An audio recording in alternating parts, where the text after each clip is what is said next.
Alright, hi everybody, it's Bonkai922 yet again. Last video for today. Or what have you. One Piece, episode 545.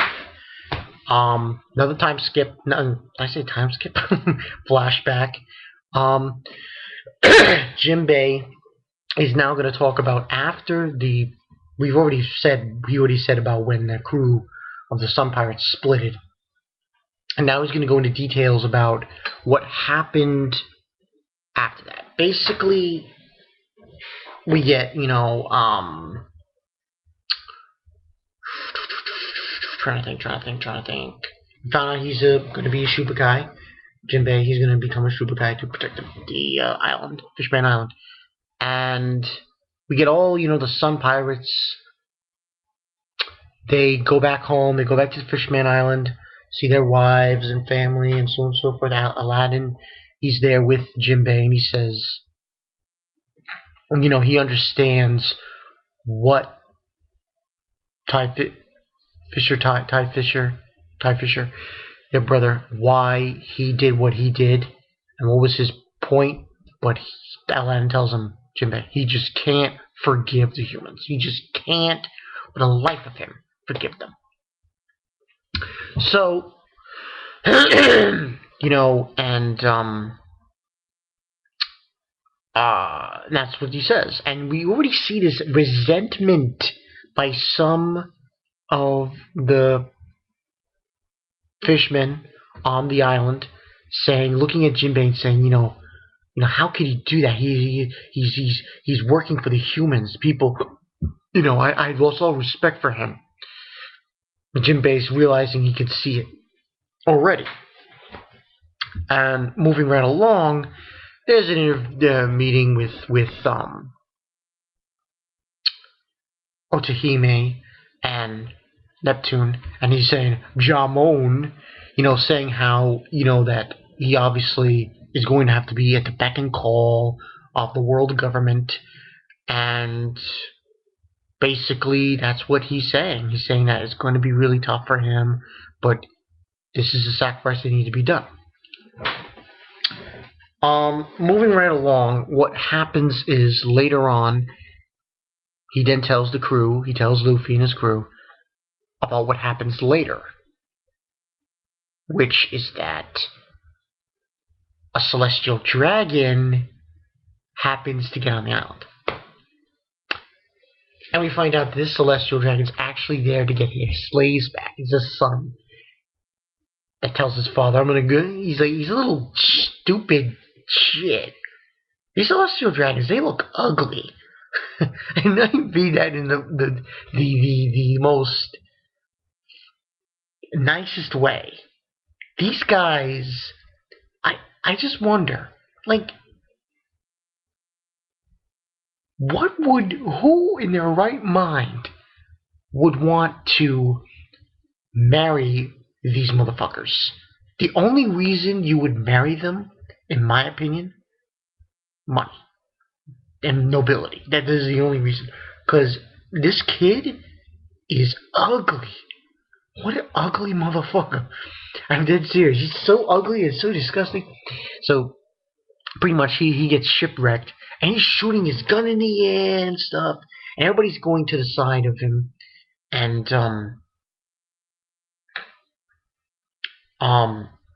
the fishermen who were the slaves of him show up, and we get like a whole crowd there, and we have the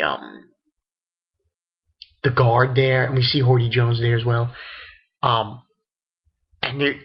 we're not gonna help them. They're like saying, "Oh, yeah, let them die, And they all, like I said, the fishermen who were captured were slaves of this guy, of this one.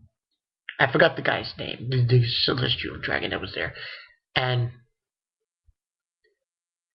they're all ready to shoot him. Like no holds barred. And then we see Shirahoshi and her brothers.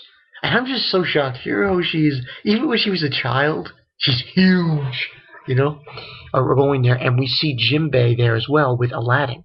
And they realize that, something has happened. because they heard gunfire. Excuse me. And they find out Otohime jumped right in the line of fire, and it's only a scratch on her arm, and she's asking the guys to drop their guns. And everyone's watching, and her children are watching, and she's saying to them, "You need to drop your guns because your children are watching. The children are watching this." So she's basically saying that she wants them to show the good example here, because, and it's got a point. She has a point. I mean, but even though, I mean, come on, Celestial Dragons are scum. You know, they're just scum. Because to show the children that to have a good impression against humans, to have, friendly on humans part. So they drop their guns, but then the fucking stupid asshole Celestial Dragon grabs his gun and points it to Otohime's head. And like, everyone is shocked by it, you're gonna give me medical. He's like saying, "You're gonna give me medical attention," and then fix my helmet and give me a ship and stuff.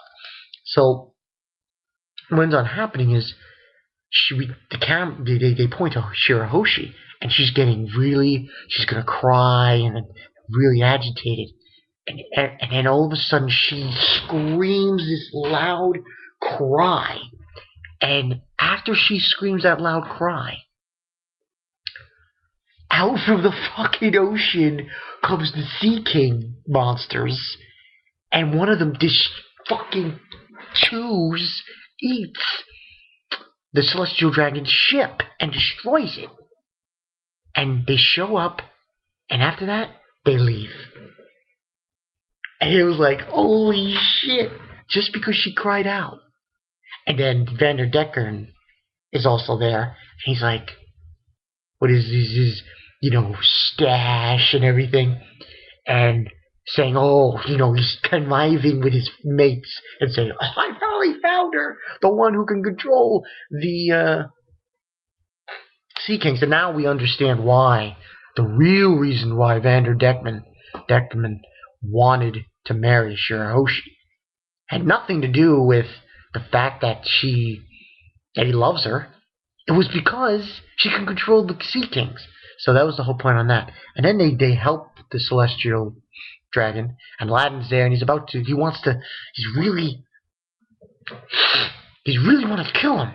And then Otohime says, please, and she's like, and she thanks Aladdin for doing this. And they help him, and they send him off, and Otohime does the most bizarrest and stupidest thing I think anyone can think of her doing. She decides to go on the ship. And Neptune's like, I'm not allowing it, I'll go. And she says, no, it has to be someone like me because I'm the weakest. I'm very fragile. And, if I can go there and come back, we can prove something to them. So, she gets on the ship. She's off, and Sherry's like, mother, and everyone's like saying goodbye to her and wanting her to come back. And that's what was told. And that's more or less the episode. I didn't see King of Lightning did a review on the One Piece episode, but he says, like, it was funny. He had he says, why won't these guys die? I have a better observation on the Celestial Dragons.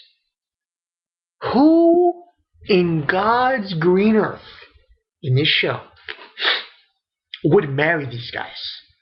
I mean, when you really look at the Celestial Dragons, they're ugly. There, I said it. They're fucking ugly. Ugly.